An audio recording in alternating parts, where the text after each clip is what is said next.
irrespective of the role you've been recruited for, irrespective of what you aspire to be, or where you aspire to work, what you aspire to work as, there are certain skills that are non-negotiable that you need to have. These are skills that will set you apart from others. These are the things that would help you become recognized in your place of work. Like you really actually need them. And if you do not have them, you might end up struggling a lot, like the average graduate. But if you have the skills, it sort of puts you on a different level from others. You know that you're learning other things, not these at the minute level, especially if you're starting out. Hello, welcome to my channel. My name is Chamaka Okebu. If you're new here, you're very much welcome.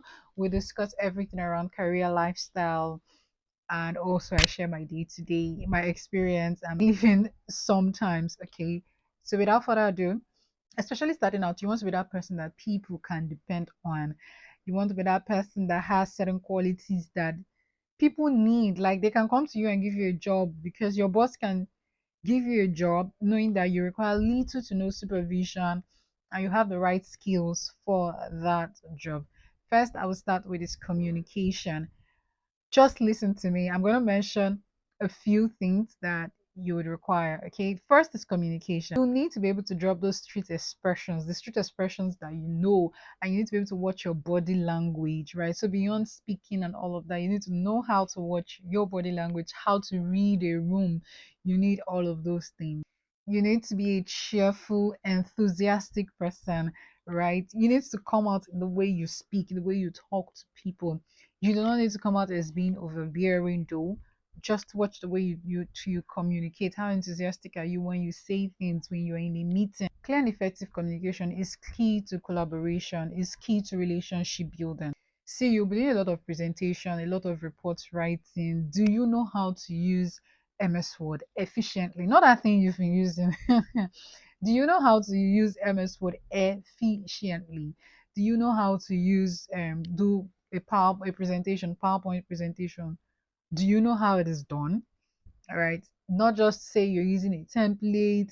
Do you know how to create animation, smart art, creatives? There are certain key things that you really, really do need to know, especially as regards making a presentation. Do you know how to write a memo? Proposals, how to write a proposal, how to respond to a proposal, how to even respond to emails in a clear and concise way. Not when you send an email, people are still unclear as to what you're saying. I see a lot of people send emails that are lengthy. It becomes even difficult to make out what you're trying to say. That's why sometimes when I send emails, sometimes I will not put my point in bold because it means that you're screaming. You cannot also send emails in capital letters because it means you're screaming. It screams disrespect as well. But it is okay sometimes when you're trying to pass a message in an email to use the exact point you're trying to convey. You can make it bold or italicize it. But it doesn't mean that your entire email is going to be bold. No, just the point. It could be maybe you're making a request, a particular request, you could make it bold so that it captures the person's attention before the person starts reading. But it's not something you use regularly, right? You need to know when to use it. It's the same way people send emails and highlight some things, right? It's absolutely fine, but when you overuse it, it then becomes a problem. So, do you know how to send clear and concise emails? You know how to write letters? You would write letters. I'm talking of letters to government bodies. I'm talking of letters to other corporates. You think if they send your boss to write letter, you will sit down and write it? Sister, you're gonna draft it. You're going to be the one to draft it. Or sometimes your boss has a presentation or multiple presentations, maybe for the unit. He could easily assign it to you to come up with a presentation. It's not sometimes not because they can't do it, but that's the only way you learn. So you need to focus on improving your written communication, like because you will do a lot of writing and also listening. You're going to do a lot of listening in meetings, which will enable you speak. And not just so responding to emails is not just responding or responding to letters or responding generally in corporate. It's not just about responding diplomatically. You don't want to put yourself in trouble. You don't want to put your boss in trouble. You don't want to put your organization in trouble. So you need to be able to craft diplomatic emails. You need to be able to, so I'm saying that you're responding to maybe a query even for yourself. You need to know how to respond so that you don't put yourself further into trouble, right? Brief the question they ask you only. That can, it's not a time to start talking plenty story. Mm-mm. What did they ask you? What is your response? It's as simple as that. Next on my list is data analysis. You need to know simple Excel functions, things like count, if, VLOOKUP, pivot tables, even common data entry. Because realize that some people do not even know. You need to know those things because some nobody will come and handhold you. You could just have a set of data and you need an information. Is it the time you want to start calling your data analyst team to start helping you do stuff? And the thing with Excel is the more you do, the more you learn. Even if you know it today, if you stop doing that thing, you might have issues. And I would like to say Google is your friend. Till tomorrow, count. There was a time when count if almost ran me mad in the office. Like, why are you not working? I'm checking online. I even gave people to do. All of us were doing it. Was still giving us error. Like it was so crazy. I almost ran mad. Still within that same period, had to resave the file or so and do it, and it worked. Right.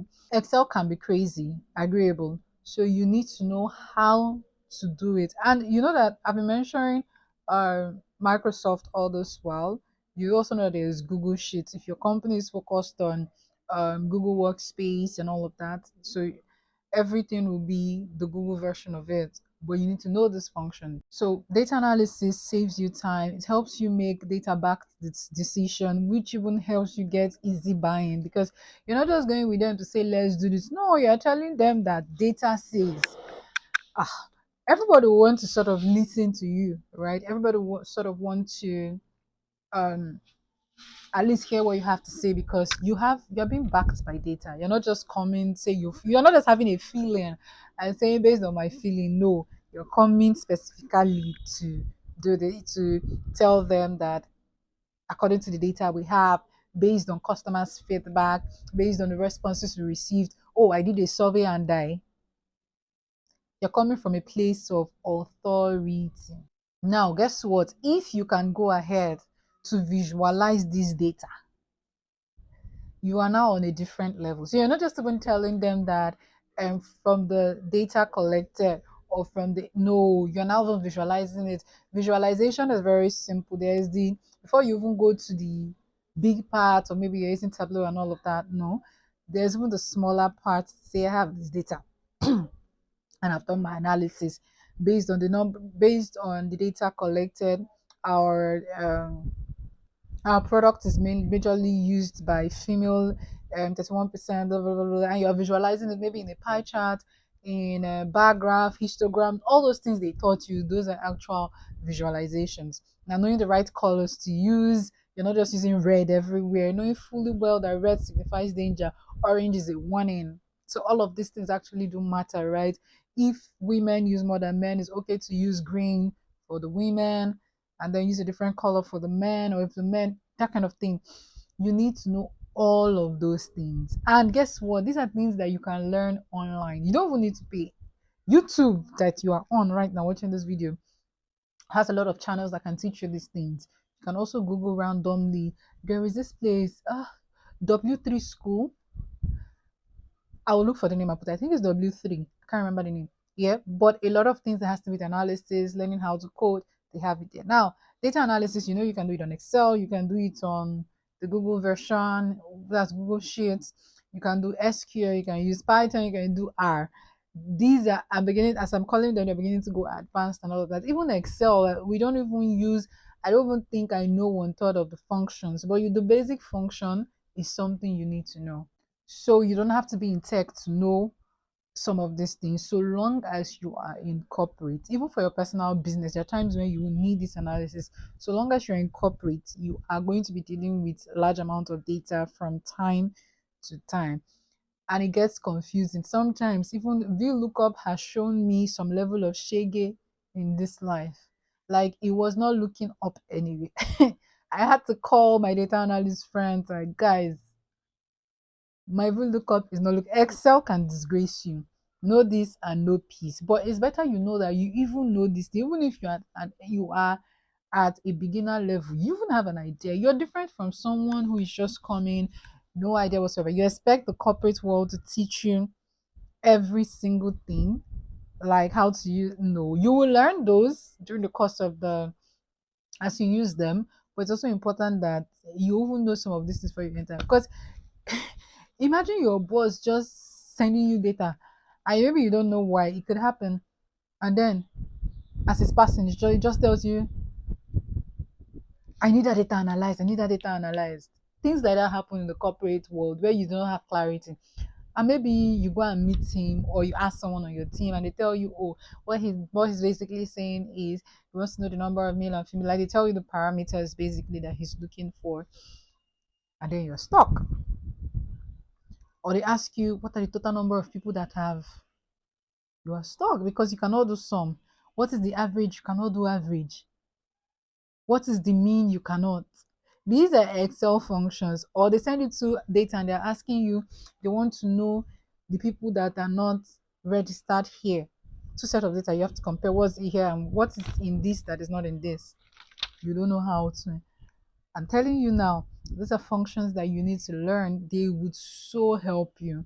They will so help you stand out in the workplace. See, I know we all run from sales.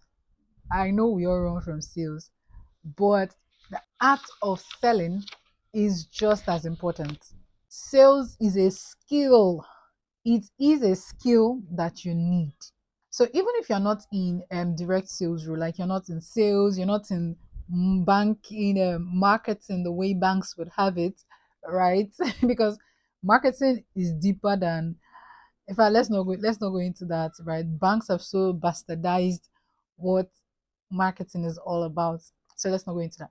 So I'm saying that even if you're not in a direct sales role, sales is a skill that you need that will set you apart, because you need to know how to pitch to people, you need to know how to close deals, you need to know how to influence people, you need to know how to bring in the money, and you need to know how to manage relationships. All of these things are different aspects of sales. Remember that your company is in the business to make profit. Everything they are doing, the operations that you have, the admin that you have, the finance guys, the sales guys, the marketing guys, product tech, whatever, they are spending money because they believe that the money they are spending will make them more money. So if you're in the part of the company that is bringing in money, company loves you. Even if you're not in a part of the company that brings the part of the company that brings in money, but you are able to bring in money, company loves you, because it might not be direct for you, you might not be a salesperson, you might not have a target, but you could be on a team with you could be on a team with the salespeople where you have to pitch product. Sales will close the deal, of course, but you have to pitch the product. Or even if you go for a conference and the sales guys aren't there and you have to maybe pitch to some investors that are just around, like talk to people about your products, talk to people about what your company does, right? If you look at it at every point in time, for people who are managers, you realize that beyond just their normal KPI to manage people and deliver results based on their team, there is also the part of selling. There's also the part of bringing in the money, because that is what business is all about. Imagine you're running your business and you're not making money. And let me let you know that for every company, if at any point in time, maybe your company is just breaking even, it's just breaking even, small time they start making loss, they will share targets to all of you, irrespective of what role. They will share target to all of you so that so that the company can continue to break even and make more money. That is it. So if you not touch it today, it will touch you tomorrow. Another one is interpersonal skills. We're talking about negotiation, persuasion, and stakeholder management. You need to, I keep saying this, you actually need people to like you at your place of work. Don't get me wrong. I'm not saying you should overdo. I am not saying you should be, what's the word? I know you get what I'm saying. I'm not saying you should be all over the place. No, I'm saying that do your work well, interact with people even beyond your units, because you need those relationships would help you. Beyond your work, you need to be able to influence people. It helps you build positive relationship, it helps in the collaboration, and also helps you to manage conflict at work. Remember that work is 80% people. Before even the real work, it's 80% people. The people are bringing the right attitude, the collaboration, before you guys even start doing your main work, right? So the question would be, can you influence people By people, I mean people within your organization, people outside your organization, C-suite executives, your MD, your boss, your line manager, even your peers, right? Can you influence these guys? Can you say something and they would actually follow? Can you persuade them to follow your findings? You need that interpersonal skill. First of all, if people like you, if people trust the quality of work or if your work, if people trust your IQ, you are likely to even be able to influence them to an extent, right? That's an extent. It gives you that plus mark. The rest will be the manual work of selling that idea to them. That is why you need sales. So you actually need to be that person that can influence people. And the more you're able to influence them and show them results, over time becomes easier to easily win them and influence them. I don't know if you get that dynamics right. You can easily win them over from the fruits of the previous influence, yeah, that you've had.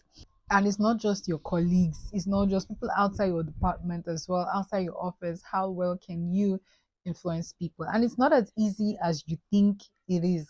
So you need to be able to practice persuasive communication. There is this thing called BATNA, best alternative to a negotiated agreement, right? You need to be able to try and study that. It's a negotiation strategy. You need to be able to negotiate, go into deals and come out for a win with your company, know who your stakeholders are, be able to influence them.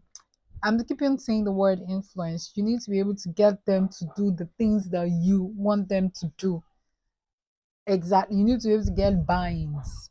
You need to be able to get um capture their attention well enough that whatever you're proposing, bringing to the table, everybody's saying, let's do this. Even if there are some gray areas, they trust you well enough to say, we would fine tune this idea as we go, but right now we're doing this. That's exactly my point.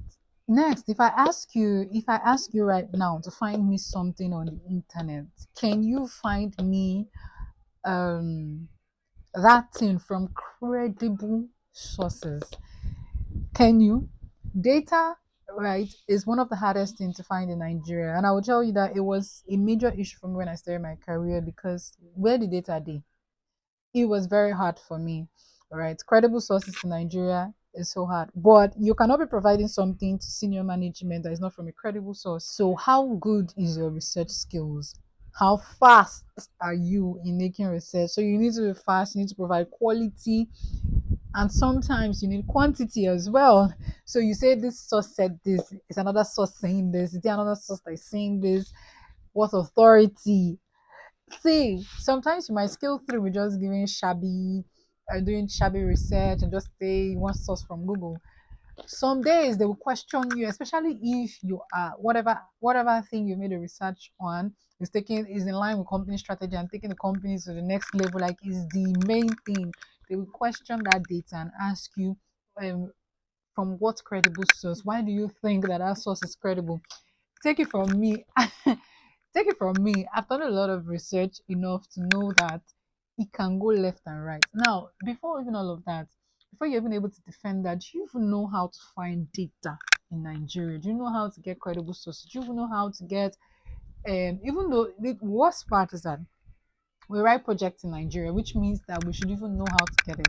But because at the end of the day, you just do stuff, everybody just scales through without even being able to find credible data. And without even using credible data, you just find it because you know that nobody is really, even though you're going to do defense, but okay, this one they will critique whatever you're presenting. God help you that whosoever you're working with is now very good with data. If you're in trouble, very good in that field, you're in trouble. So it is how quickly can you find data, analyze that data, and draw a conclusion from it before making your presentation. That's something you need to learn. So strong research skills in general are vital for innovation. They're vital for decision making, vital for problem solving, because every organization wants to have data backed decision making. So you're providing data for them to make their decision. Believe me, if you can do this, amazing. But even though you cannot, it's something that would drop on your lap. Know this and know peace. Google is your best friend. I say this on this channel a lot.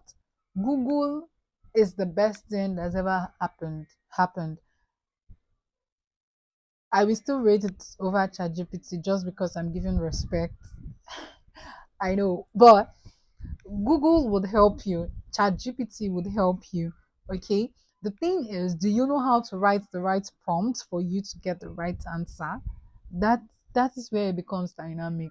What prompt are you writing for you to get the answer that you're looking for? Because garbage in, garbage out, what you put in, it will give you another thing and you go you will now go and present that in a management meeting. You're going to see crazy. So there's Statista, there's Google Scholar, and before even all of this, know that you can get data from government websites. Or there's things like CBN, um, regulators like CBN, SEC, that's SEC. You can get information from those websites. So depending on what you're working on, right? If there's a regulation for that thing, you need to know. You need to know if there's a regulation, and you can only get it from from the body that is regulating.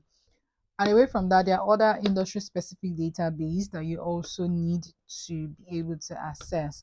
See, quick Google is going to even bring up some of these things as the first one, two, three websites for whatever you're looking for, and then you can go to that website and then explore. But the first things first, know this that government agencies, they are regulators, especially if you're in banking, a lot of things you require could be on CBN website, SEC website, like that. It could be NGX, it could be, see, as the case may be, it depends on what you're looking for, right? Finally, project management. You would have a lot of deliverables, you have a lot of milestones. This is not just for your boss, this is also for you to enable you be able to meet deadlines, to enable you to be able to manage people on a large team. Do you know how to even manage a project? So every job requires that you manage tasks, and this includes delivering, having outcome, which are deliverables, meeting milestones on time, within budget, meeting quality standards, and having the right output.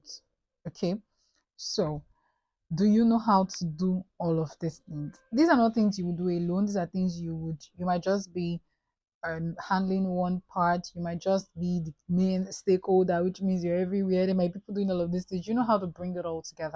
You need to learn how to manage your time. So you have a large task. You need to learn how to be able to break that down into subtasks and how to handle them part by part. Know who certain tasks are dependent on, who are the stakeholders for those tasks, what are the likely blockers, what are the dependencies. These are grammar that I am speaking, but I expect you right now to write them down and go and read about them, what they are, right? Know all of this to enable you achieve milestones. Just like sales, meeting milestones and deadlines is the easiest way to shine on your team. You're not coming back to say, oh, let's extend the deadline by 2 days, and then you come again 5 days, and then you come again 10 days. These are the things that would help you. It's inevitable to extend deadlines, but if you extend the deadlines for a good reason, because you've seen that you might not be able to meet, these are the reasons. Nobody is stupid. Some people will drag you by the hair, but it would be understandable. It's when you start shifting deadlines a million times, it then becomes a problem. Okay. So learn how to work on a team, learn how to communicate. There are some project management methodologies that you would need to learn. Things like Agile, what is Agile, and what is Scrum. Go and read them. You need to know because every organization claims that they're an agile organization working in an agile environment. What does this buzzword mean? You need to know it.